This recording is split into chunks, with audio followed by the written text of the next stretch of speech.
finding true stories about remote abandoned locations rich in history. Come with us in our travels from state to state, if you dare.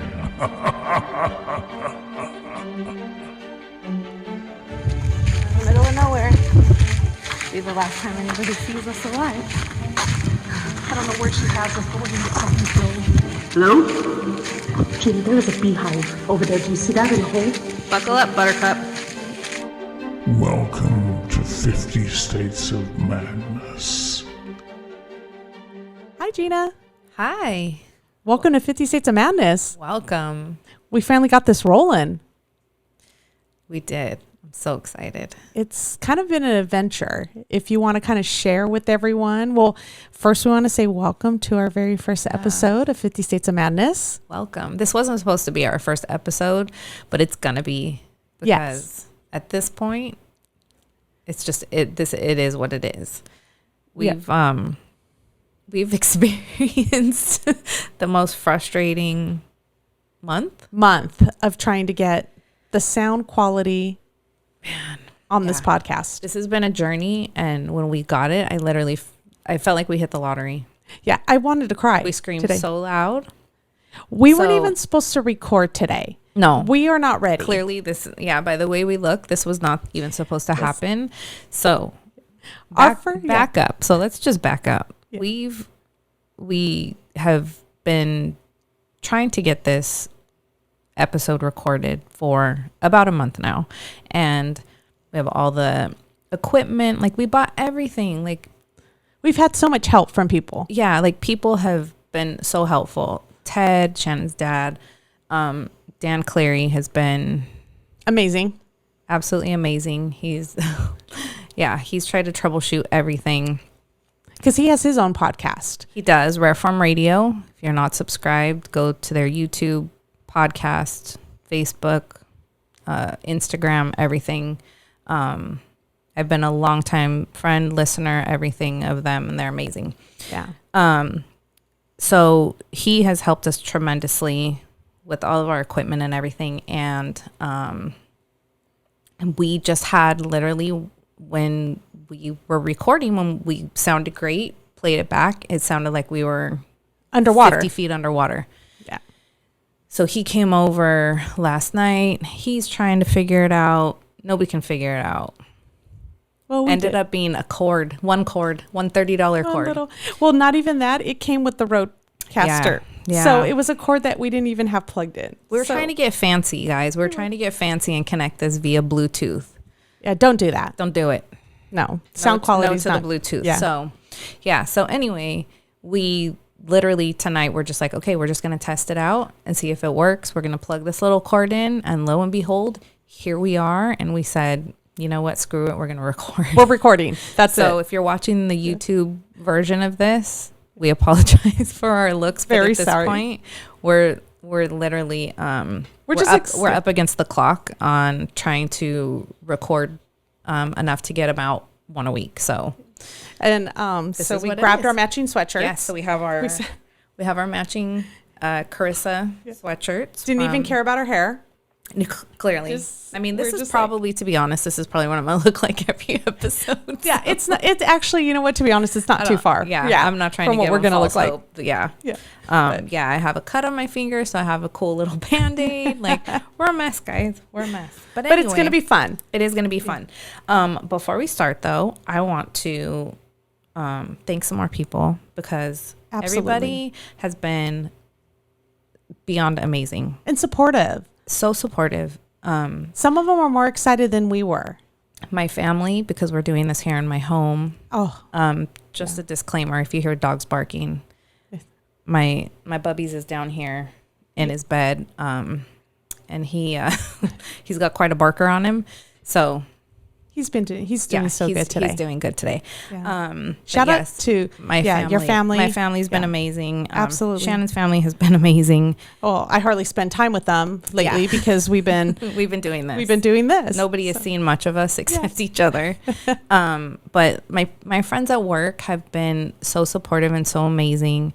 And just last week I went to work, and 2 days out of the week, my bus driver, Sophia, shout out to Sophia, she brought me this adorable little mug, and Super she's like, cute. oh, I want like to decorate for my podcast. And then my other friend at work, Marcy, brought me this little skeleton who I think is the most adorable thing. We have to name him. Yes. We have to name him. So I asked one of my students in my class to name it, and he said Molly. Oh, I love it. In my mind, it was a boy though. No, I think Molly's So I don't know. Should we go with Molly? I don't know. Comment below if you have, if you have any ideas. It could be a they them, I guess, right? Yeah. Could be. I think it's awesome. Yeah. So and then you'll notice our handy dandy little mugs that we have. So on one side we have our cute little pictures. And on the other side we have our logo, our 50 States of Madness logo. And so we will be drinking. Well, I'll let you go ahead and tell this part because this has to do with your dad. Well, every time I go visit my dad, he always makes tea. He's English. So he makes his English tea. It is so good. And it's the only place I can drink his tea. Like, I can try to replicate it at home. It is not the same. I don't know if any of you guys have that same experience, but even like he makes a toast, this egg bread with butter, and he tries to give me some to take home, and it's not the same. It doesn't taste the same. I don't know what it is. I buy the same butter, the Kerry butter. I buy the same, he gives me the same bread. Doesn't taste the same. Same with the tea. But we are going to try. We are going to try to replicate his tea. Yeah. We're trying to get all the equipment so we can make it here. Yeah. So we can drink tea while we're on our podcast. But we're going to call it Ted's Tea. Ted's Tea. Yeah. It is going to be so good. Not as good as when we hang out with them. Yeah, because my mom had some last night, and it's so good. I'm not even a tea drinker. I don't. But it's delicious. I think it's more the company. Yeah, probably. So, you're right. So yeah. So here we are. Yeah. This is our first episode. So yeah, this isn't the one that we really wanted to start with because everybody leading up to this was like, oh my God, Gina, this is going to be so creepy. I'm so excited, blah, blah, blah. And it is going to be creepy. Some episodes, Some episodes are going to be creepy, but a lot of them are going to be history. And this is kind of, I feel like this is kind of a little bit of both. Yes. So some history can be really creepy. Correct. So that's what we want to bring you. Yeah. And so if you are just now getting, catching wind of our podcast and stuff, just a little bit about it is that we plan on visiting all the locations that we talk about. We are not pulling pictures off the internet or video off the internet, although some of them, if they're from pictures from 1835, of course. Yeah. But we are talking about places we have actually been, getting the history behind it, seeing the location, visiting abandoned places, cemeteries, haunted, asylums and hotels and just locations. Yeah. So a little bit of, just about Shannon and I. Shannon is a history major and I'm just into everything kind of haunted and creepy and dark. So she's the brave one. I love urban exploration and all of that. So I think this podcast is kind of gonna encompass a little bit of both of us. Our child. Yeah. It's a mesh. Yeah. So we're gonna have some true crime, some history. We're gonna do, I don't know, maybe 1 or 2 episodes on the cemeteries that we visited in Wyoming. Yes. So we have quite a bit in store. We do. Yeah. So, but we're main focus because we went to Wyoming this summer. So we spent about 9 days out there traveling, but we did hit up some places in Nevada, in Idaho. We kind of drove through Idaho. So, all the way up to the Nebraska border. All the way. Yeah. So we are going to, bring this season is going to be a lot about Wyoming, but we are also going to incorporate some of our other places that we visited, California, Nevada. So, and then eventually, we're hoping to make it to all 50 states and start talking about just stories from across the country. Hopefully we got a good number of years in us to do this. Yeah. And we're going to try and hit up the states that we got to do like all the hiking and all the footwork. Like That's a lot. I'm excited. I am. Yeah. I'm so excited. There's some states that I thought like, I don't think that's going to be a good one. Right. And those are going to be the ones that you're really going to have to buckle up buttercup for those, because those ones are going to be good. Some of, yes. Yeah, those are going to be good. So, yeah. So let's get into our first episode. Do you want Absolutely. to let them know Our what first, we're talking about? Yeah, absolutely. Our first episode is going to be on Polly Bartlett. What was her nickname? The Murderess of Slaughterhouse Gulch. There it is. It's a Wyoming's- mouthful. Wyoming's first and worst serial killer. Yes. So we are going to talk a little bit about that. First, I just kind of want to take you back on how we got there. We went to Wyoming. We drove there. But back in the day, it was in 1867, 1868. yeah. Mid 1800s, when people were traveling across in, covered wagons and not making it across as fast as we did. Yeah. But we traveled all the way out there. It's in the middle of Wyoming. We went to go visit supposedly where Polly Bartlett had her inn with her father in South Pass, Wyoming. The Bartlett Inn. The Bartlett Inn. Yes. We went on a trek to look for this Bartlett Inn because we were so excited. So just to give you a little bit of background, I went to Wyoming with my dad back in June because I have my daughter. She's 31 years old. Hi, Justine.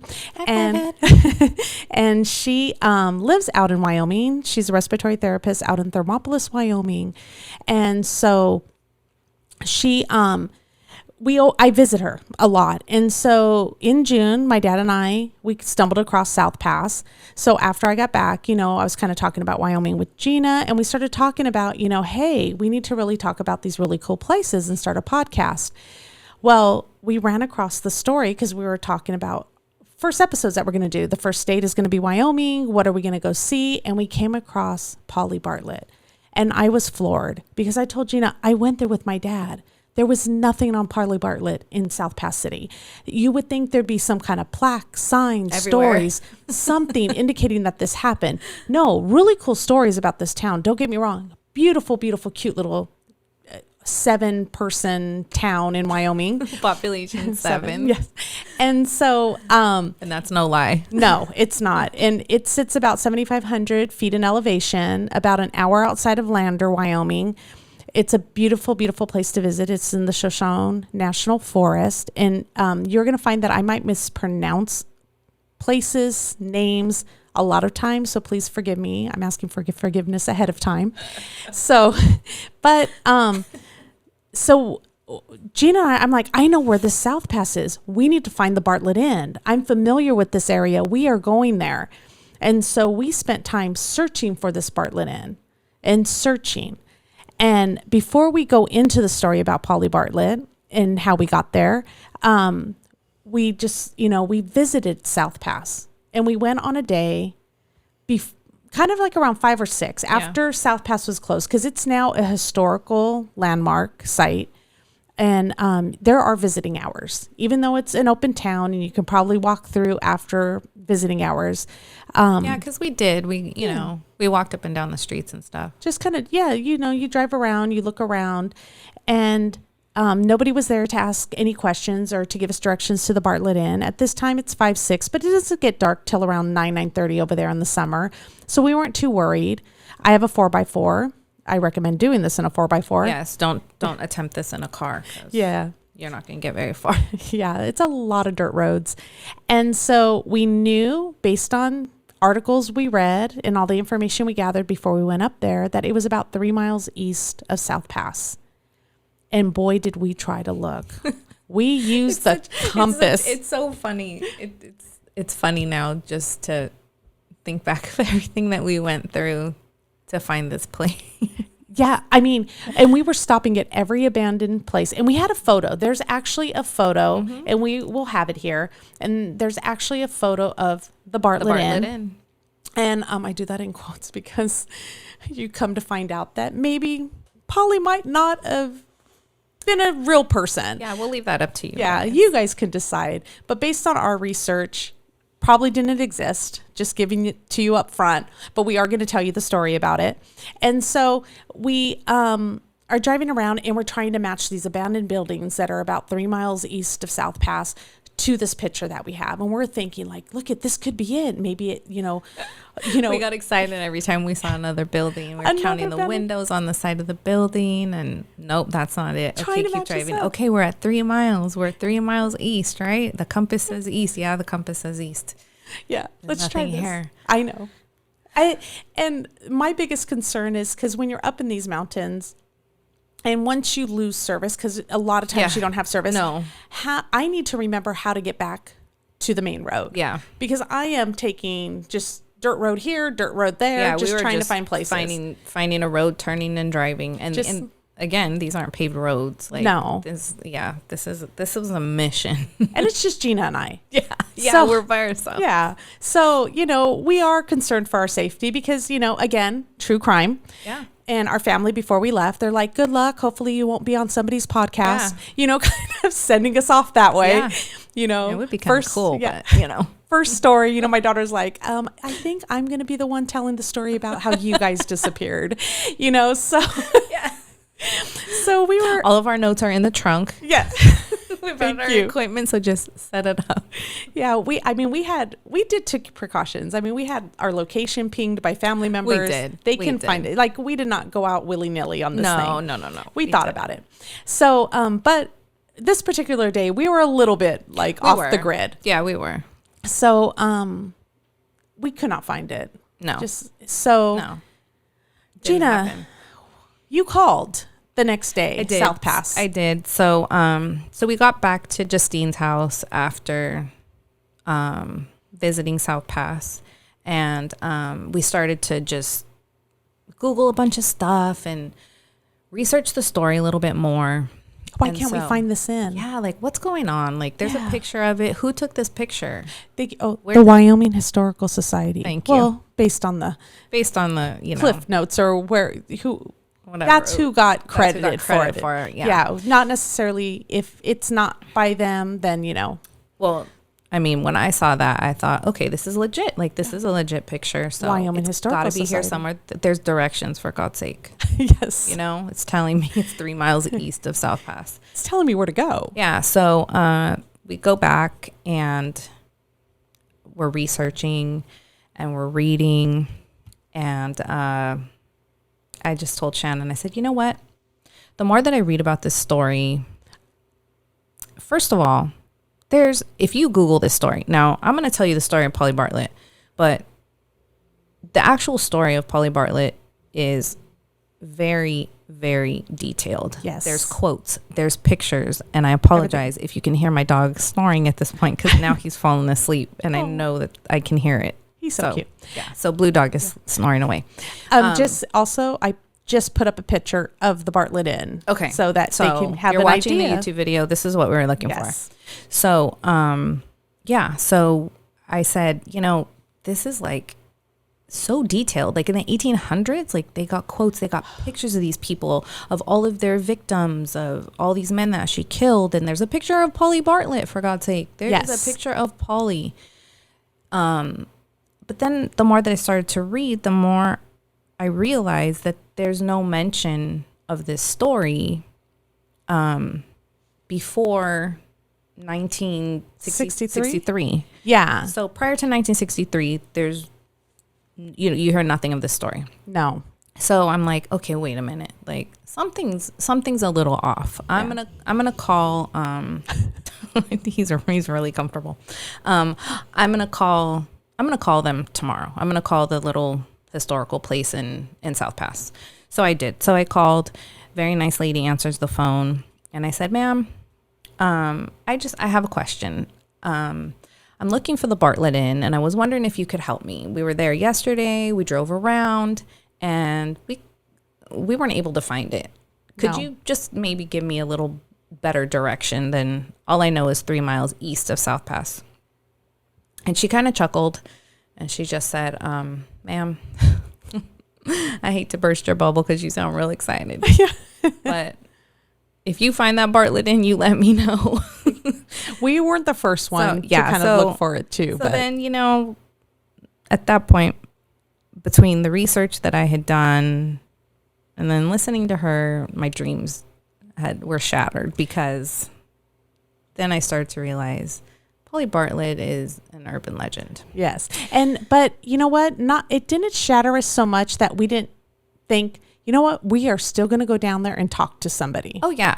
Yeah, we're going to go down there. We're going to talk to them, because not only is this a really cool story, Yes. but South Pass City is such a phenomenal place, and the history in that place is amazing. And how they maintained it. Yes. So I wanted to see everything regardless.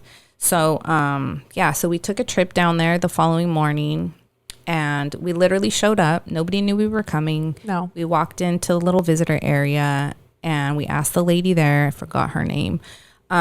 We asked her, hey, we're doing a podcast. Is there anybody here that we could talk to that could give us, we could ask some questions, give us some history, that could sit down with us and record. Sure enough, here comes Joe Ellis. Amazing. Sits down with us. He's the superintendent of South Pass. South Pass City. Sits down with us, lets us record him. We're going to put some video in of Joe, but it was a very, very windy day, and the audio is not that great. So excuse that, but big shout out to Joe for sitting down with us on a whim, just letting us interview him and doing all of this at a moment's notice. and ask a few questions about Polly. Yeah. So here's Joe. Or today. You know what? It doesn't matter. You can look at whatever you like. So we're here in South Pass City with Joe, and he was nice enough to let us interview him for a little while and give us some history. So Great. take it away. Well, welcome to South Pass City. Thank you. Historic site. What South Pass is it's an 1868 gold mining town. It was Wyoming's only gold town that kind of sprung up really quickly about at 1868. There was about 2,000 people that lived here. Wow. They were all chasing gold, and it was kind of a crazy couple of years that they had when they first started, but it kind of slowed down really quickly. So about 1870, about 2 years later, they were down to around 100 people. So it was a big boom and a big bust. So, It went fast. Yeah. it went fast. Quick rise, quick fall. Yeah, quick rise, quick fall. There was a couple other booms that came later on in its history. One about the turn of the 19th century, about 1900, and then there was another one in 1929, and then one right after the end of World War II. But they were way smaller. They were only a few hundred people at a time. And the people, what did they live in when they were here? When we had 2,000 people, there were obviously not 2,000 structures, or were there? Yeah, that's the kind of thing about it is the people here at South Pass were really frugal. Clearly. They turned around, and initially when that first rush came in, there was about 400 structures here on the town site. Oh, okay. And Wow. most of those, they were kind of temporary structures. But in those other booms, instead of going to the woods to get more logs to turn around and build new buildings, they just used the abandoned buildings that were right next to them. Okay. So, So they just kind of rotated homes. You got it. Take it apart, move it, do all kinds of stuff to just. And we saw that one family lived in the hotel Yep, one for family. like about 10 years, it looked like. Yep, the Sherlock family. Yeah. They were one of the first families to come. They came in 1868, and they kind of ran a business empire here. They had mercantile saloons, the hotel, and they lived on the first floor of the hotel, and then they. Okay, so we want to come to you to talk to you about My favorite. This is my favorite, y'all. This is what I've been waiting for. So I gotta preface this with this. This is what caught me hook, line, and sinker. You guys know she's history. I'm true crime. So you see a story. Wyoming's first serial killer was a female. Gina was all over it. I was all over this. I was all over this story. I researched this girl from top to bottom, and the more that I researched, the more that I came to realize that maybe I don't know, maybe this is a legend. Maybe there's a little truth. Maybe there's a lot of truth. I don't know. That's So why here we are. That's why we have Joe. So now I want to know the truth. Yeah. So And Joe, go what ahead. is your last name? I'm sorry. My name is Joe Ellis. Joe Ellis. Perfect. Okay. All right, great. So Um, tell us a little about Polly Bartlett and her dad. I gotta preface this. I serve as an interpreter and a historian. I would love to tell this story. I so wish it was true. Because it's a great story. You know, here's this story of a woman serial killer that is luring minors to their death. You know, God, that is just a fantastic story, and it'd be so much fun to tell. And we will tell the story. Yes, We're still going to tell the story. legend. Yeah. But unfortunately, it's probably not true. The interesting thing about it is it's actually the kind of core of that Is it based story. on some truth? There is some truth to it, and it's kind of complex. You know, we have what we call urban legends. Correct. And they kind of had those Which in I mining live for. towns. Well, they had those in mining towns, actually, particularly in this time before, certainly before internet and communication and things like that, and newspapers were kind of the only communication that was Right. going on. They had urban legends like these stories, and there is a family that is based in Kansas. They were called the Bloody Benders. Right, I read about them. And that was a genuine case. That was a genuine documentable case. But it's really interesting. Around that same time, there's these stories that pop up that are really, really similar to that. Okay. So they pop up in Leadville, Colorado. They pop up in Ouray. They pop up in South Pass City, and they're kind of the same flavor. There's usually a woman that runs a mercantile or a hotel, and she poisons the people for their money and for their equipment and things like that. And South Pass City was no kind of exception to that. Right. And because South Pass is so isolated, and I Right. think it kind of breeds that. And I myth. read that it was kind of described as like an unruly city at that time. Yeah, it probably was. In 1868, there was 14 saloons and 3 breweries and Yeah, so one they just- church. I know 14 Worked and saloons. I was drank. like, yeah, they. Worked and drank, and on Sundays went to church. Yeah, and it probably also kind of fit the mythology of course. the town. That course. here's this story, and it's a great story. Because I got to tell you, we were on the hunt for the Bartlett Inn. Yes. Yes, before we called, Like we we gotta came find down. it. Yes, I even called here. Yes. But before we called, we're driving up and down the roads. We're like, do we have to hike this 3 miles? Because it says 3 miles east. We were driving up in the hills, like looking at the Yeah. compass. Like, okay, we're headed We east. found some really cool places. We're I driving have to 3 tell you, miles. we Well- found some abandoned buildings too. And we're like, is this it? Compare it to the photo. Well, So yes. where is this photo Yeah, from? That what they is this state photo? is from the Wyoming Historical Society, where this photo is actually taken of. That photo, particularly that article, I believe in that article there's also a picture of Polly herself. Yes. Yeah.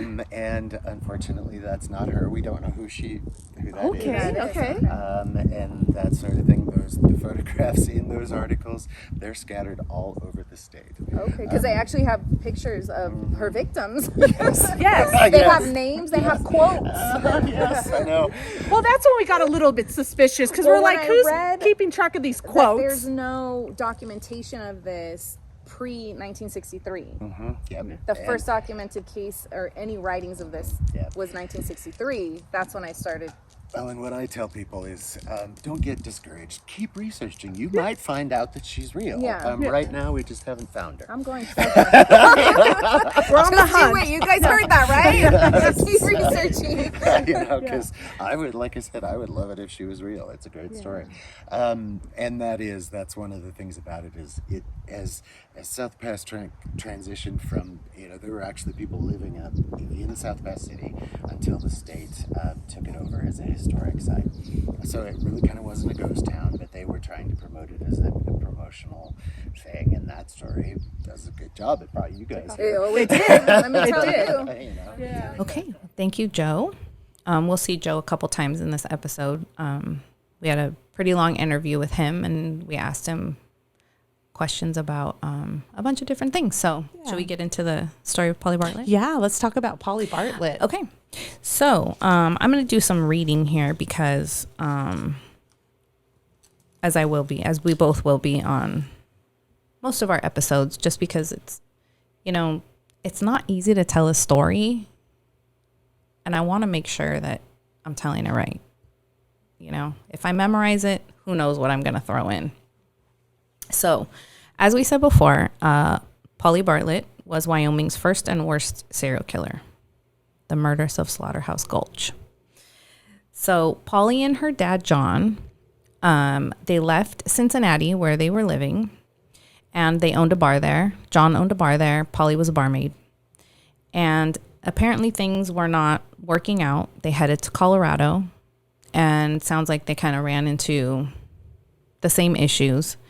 So they decided that they were going to head to South Pass. Now, at this time, mining, everything, people were flocking to the Carissa mine, which is here on our shirt.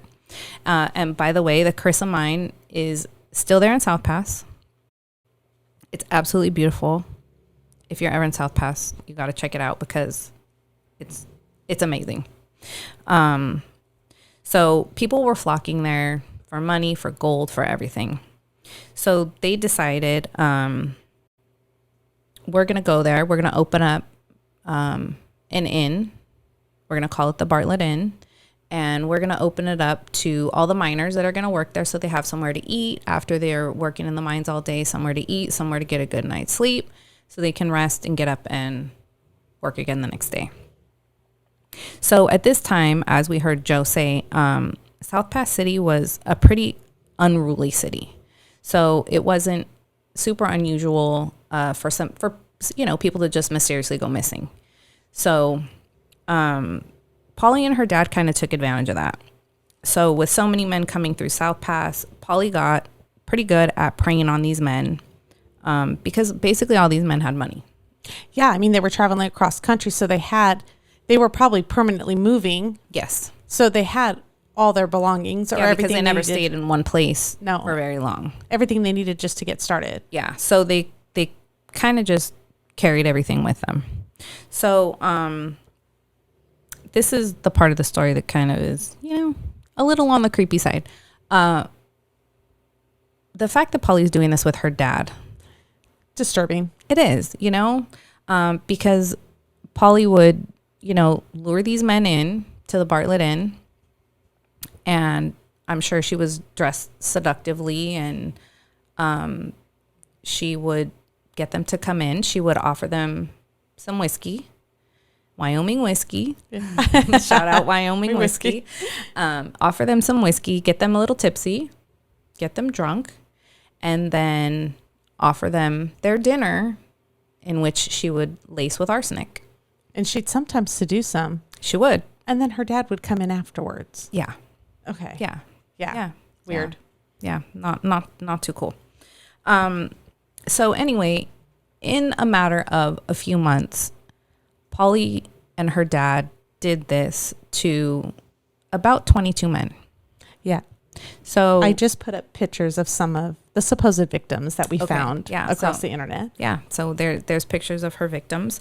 And so they were getting them drunk, feeding them, lacing their food with arsenic, murdering them, obviously, and then robbing them, taking all their belongings. So just to know that she was doing this to these men with her dad was just mind-blowing to me, to think that this is like really a thing. People are really doing this, and people are falling for this. Yeah. And even though we found out that this may be an urban legend, this is based on the Bloody Benders. True story from Kansas.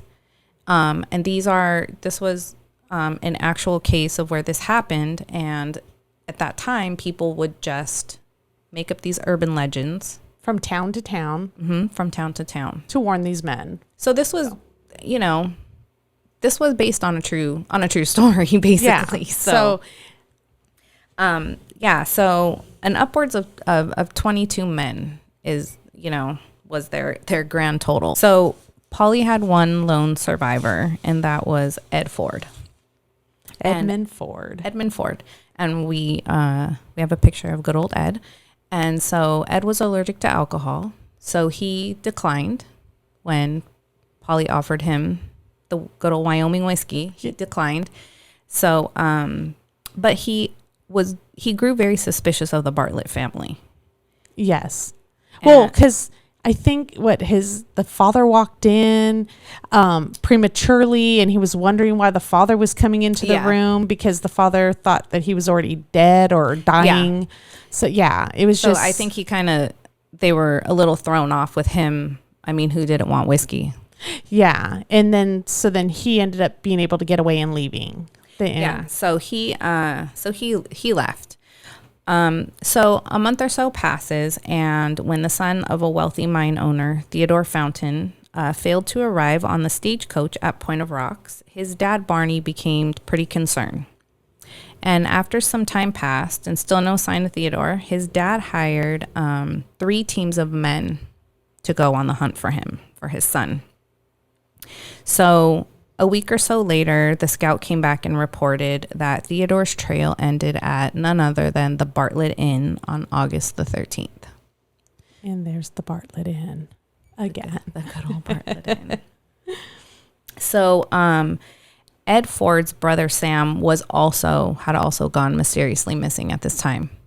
So, at first they thought maybe he had been ambushed, because, again, people carrying all their belongings, their money, gold, everything. And at the time, the Native Americans were on the land. They were very protective of their land. Right. So right. They weren't getting along with these, outside invaders. Right. So it could any numerous reasons why he could have been missing. Yes. But then after doing a little more digging, they found that his trail also ended right there at the Bartlett Inn, the grand old Bartlett Inn. So, now we have these 2 people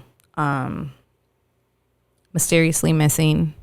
Ed Ford is now very suspicious. And so at this point, I think Polly and her dad realized, these people are onto us. Yes. So we're out of here. So Polly and her dad take off and try to get to Oregon. But like we said, you can't travel very fast in a covered wagon. Yeah. I mean, not very far. We couldn't travel very fast the way we were either. That's true. Yeah. So they're in covered wagons. So they're not going too quick, but yeah, they're headed to Oregon. And so, when the teams got to the Bartlett Inn and realized that Polly and her dad were gone, they said, okay, that's it. We're on the hunt. We're going to go look. So they started looking around there at the Bartlett Inn. Trying to find these bodies. Like, what are they doing with these men?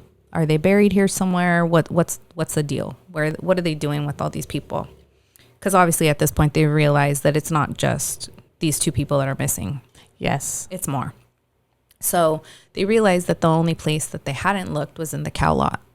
Yeah. And that's kind of like an area where they keep all the cows. Yeah. Like in like a pen. A pen. Yeah. Yeah. Probably So. not the greatest life, but that's what they did back then.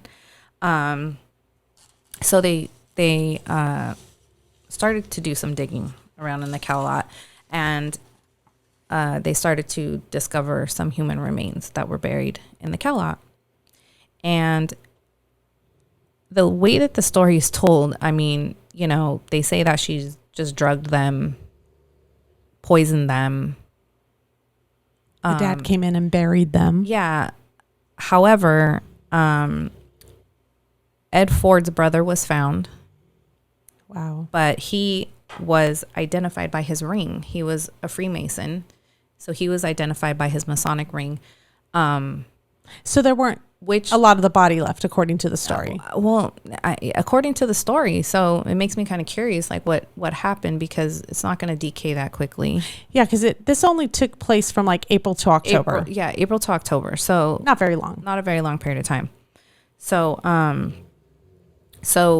then Teddy was also found, and he was identified by his gold belt buckle. Wow.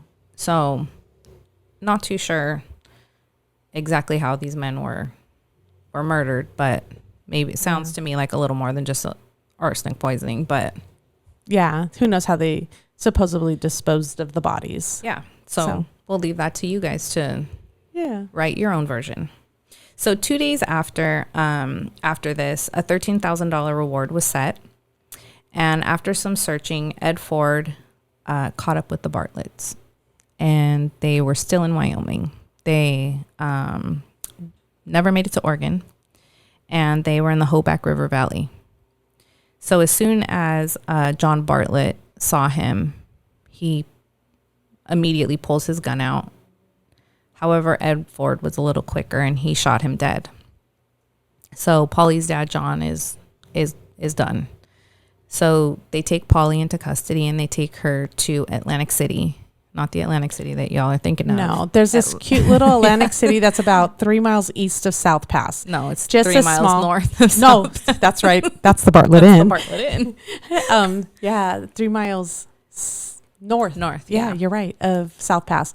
Cute little town. Oh my gosh. Probably has like a handful more of people than, but I think it was about 76 people. Yeah, oh man, it was such a great little city. Yes. Yeah, so they took Polly to Atlantic City, and that's where she was jailed. She was waiting for trial in Atlantic City. And on October the 7th, 1868, a man by the name of Otto Kolkhorst shot Polly through her jail cell window. Yes. Shot her dead. So no trial, no nothing. Nothing. Polly and her dad dead. And this is a very, very, very short version of the story. Yes. So if you're interested to go read the whole entire story, it's got a lot more detail. But this is just the Cliff Note version of it. Yes. But we thought it was very interesting, especially visiting there and finding out that it's not a true story. No mention of Polly. No. Finding out that it's not a true story is a little sad, disheartening. Yeah. But I mean, good. 22 men didn't die at the hands of Polly. So I guess that's a positive. Yeah, but my question is, who the hell are these pictures of? I know. We got right here. If you guys listening, go head over to YouTube if you recognize any of these people. Please let us know who they are. So we can put some names to them. I mean, they have names, but I don't know if they're real. Yes. But we did learn by talking with Joe Ellis a little bit about an amazing woman that was living there. And if Polly was real, she would have been the justice of the peace who would have presided over her case. That's right. So she is Esther Morris. So like Gina, I'm going to read a little bit from it because I want to be very accurate in my facts. But here's a picture of Esther Morris up on YouTube. And Esther, she was an amazing woman. Yes, she was. Yes. Who moved to South Pass with her 2 sons and husband. And in 1970, she was appointed Justice of the Peace for South Pass. This was during the time when the women's suffrage movement had a little bit of momentum in Wyoming. Did you say in 1970? 1870. I did tell you before that, I'll make a lot of mistakes. Yeah, that good old 1970. We're going to make you cringe. We're going to make you laugh. You know what? But that's why I have Gina. She catches me. So in 1870, she moves to South Pass because in 1970, it was already a historical town. Yeah. She moves there and she gets appointed as Justice of the Peace because at this time, like I was saying, that the Wyoming Territory was actually progressive. Like they were working towards women's suffrage. It's the first territory in the United States that allowed women the right to vote. If I'm not mistaken, it's the first place in the world that allowed women to vote. Yeah. Yes. And so a few men probably more than a few, were not happy about this. And so the previous justice of the peace, he actually resigned after learning this. And so he left South Pass. Yeah. And so she was appointed. And so she presided over 70 cases in the 9 months that she was justice of the peace. She handled some murder cases, but mostly a lot of drunken, disorderly conduct, because like we said before, it was an unruly town. Yeah. But it wasn't really high in a lot of crime, but there were. She did preside over a few, huge charges for people. And so her son's very supportive. They lived in South Pass in a tiny little 1,100 square foot home, where they had their printing press for the newspaper, where she worked out of, they lived out of. Yeah, everything in this one little house. Yeah. You can visit the home. Yeah. We have pictures of the home up on our YouTube channel. We also have pictures of the outhouse that is behind the buildings that were there, the homes that were there. But one man who really disliked the idea was her husband. And he was known as a drunk around town. He got out of control every once in a while, and every once in a while he'd storm his wife's courthouse and protest her being justice of the peace. I mean, imagine back then it probably wasn't a typical position for a woman to begin with. Of course not. And they Joe kind of made it sound like that's kind of all they did there was party. Saloons, work, party, saloon, drink. And so she actually jailed her own husband. So good for Esther. Yeah, go Esther. Yeah. And eventually she did leave him. Sounds like a man you didn't want to be married to. Yeah. So so she ended up only doing it for about 9 months. But we spoke to Joe, and he told us a little bit about Esther. And forgive me if I repeated some of the things he had talked about already, but I just think it's a really interesting story, and to get his take and his perspective on it. So here's Joe talking a little bit about Esther Morris. About Esther Morris. The South Pass City has a great history of really, really strong women. And she's one of them. She actually was the first woman justice of the peace in the United States, actually in the world. First woman to hold elected office, actually. And, in the United States? Actually in the world. In the world. Yeah. Wow. And that I didn't know. I did not know. She was the first one, and she was justice of the peace. So basically, she was a judge. Yeah. She was appointed by the county commission. The state of Wyoming at that time, not state, it was territory at that time, turned around and gave her, they actually gave women the right to vote about a year before she took office. Okay. And of course Wyoming was the first place to let women vote as well. She was a justice of the peace here for about 18 months. Wow. So. And I read, did she co-write the women's suffrage, or did she help push it through? Really, how did that come about? She had a really strong history with being a suffragist herself. And there is the legislator that introduced the bill for suffrage in the Wyoming Territorial Legislature was from here, and they knew one another. So they probably talked about it and turned around and said, this is a good idea. And they did. They passed it. So interesting. They immediately the next year tried to repeal it. But That's okay. They tried. That's all that matters, right? But it's gotta give her credit. And I was going to ask too, so you said that her husband passed away, so I'm going to bring up the cemetery aspect of this. Yep. So is there a cemetery here? Because I don't see it here. But it's actually above town. This county road goes up to it. It's classic Boot Hill. One of the interesting things, and this is kind of grisly and macabre, but right up my alley. About Janet was, it's a fascinating thing. I'd love to understand what her thinking was. But when she finally died, she had 2 husbands up there. She had multiple kids. She had other relatives up there in that graveyard. In her will, there was a stipulation. They all had to be moved. So they're not buried there? They're not buried there. Were they originally? They were originally buried up there. She was buried in Lander, and she moved her whole family. Wow. Oh my goodness. Did she retire in Lander? Is that she was here. She died here. But she never said why she wanted them moved. Well, she just wanted everything moved. She didn't want to be buried here. Yeah. So who did that? Who moved it that? was part of it was some of her Her family that her was family left. moved it. So and they've been buried in Lander ever since. So, but some other residents are buried up Yep, there. there are. There's some of the couple families that were here in that early gold period.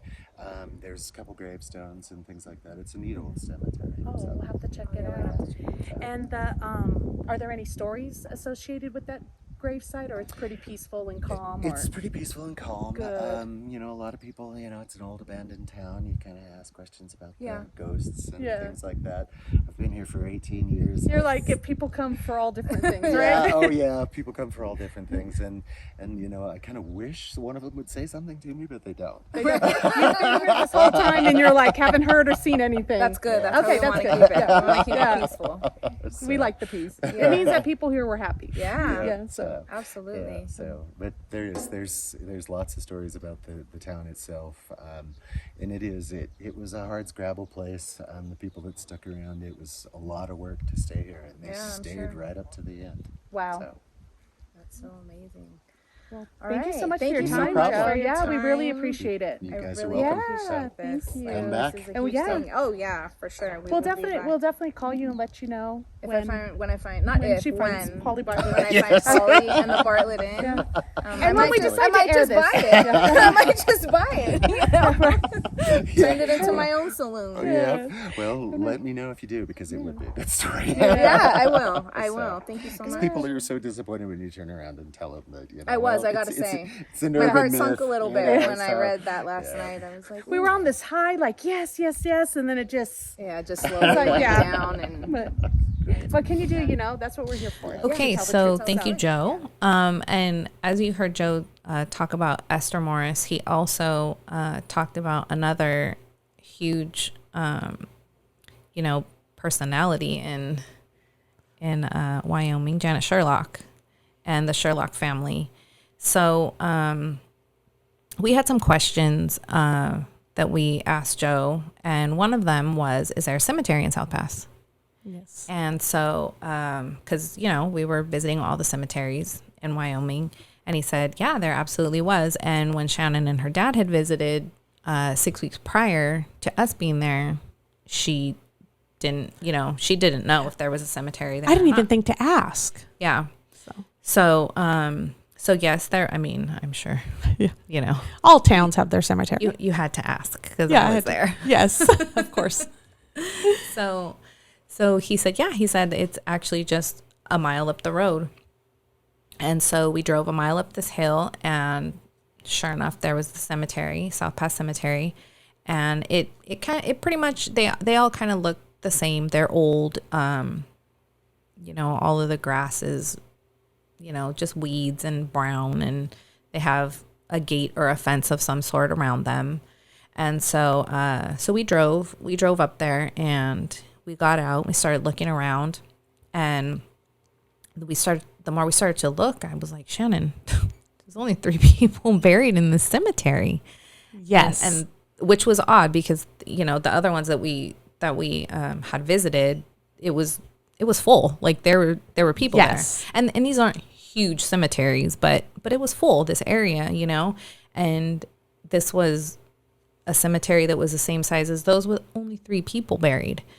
And so, we were just walking around trying But to... Joe front loaded us a little bit on it as to the reason why. Yeah. So he, explained... He let us know. Yeah. He explained that, Janet Sherlock, in her will, did not want her family buried there.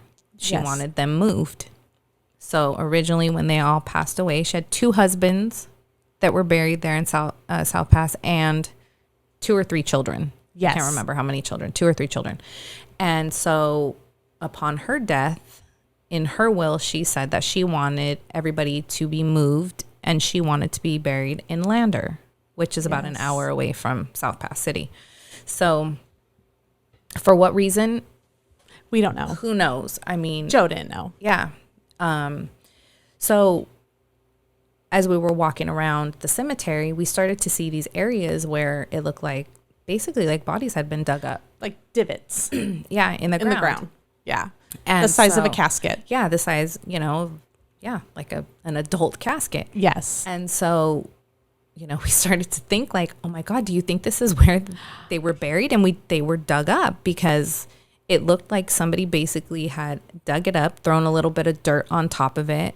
Now, mind you, again, we realize this is in the late 1800s. Yes. We realize that we're in 2022.